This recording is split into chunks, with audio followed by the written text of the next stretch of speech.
दुसऱ्या मळ्यात निघालो सकाळी गाडी ढळून, कारण की तिकडे जीवाला आपलं डिझेल न्यायचं होतं आणि डबी पण द्यायची होती नाही त्यांच्या घरी.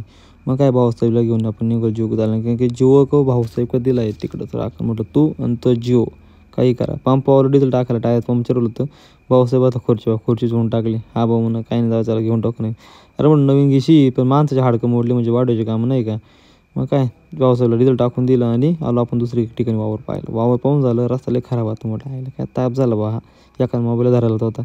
मग काय आलो इकडं परत दुष्पार्क आलो तर लावू ना टाईल उलटी जोडली म्हणून काय उडीत नाही म्हणून तिकडे सावलीला. आता इकडच्या तर आपलं मटेरियल थोडंसं कामचं किरकोळ म्हणून उन्हात लागत मोठं म्हणून आगच व्हावं लागतं म्हणून पुढं टाकू म्हणून आता पण नवीन जो काढ.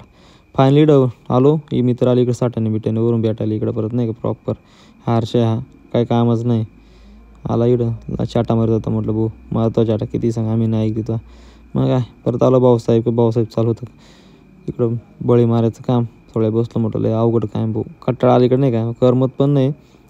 जाऊ म्हटलं 2-4 दिवसांनी घरी जायचं. इकडं आलो गावात का ते मॅटेरियल होता. चला भेटूया उद्या, लय जाम झालं आज.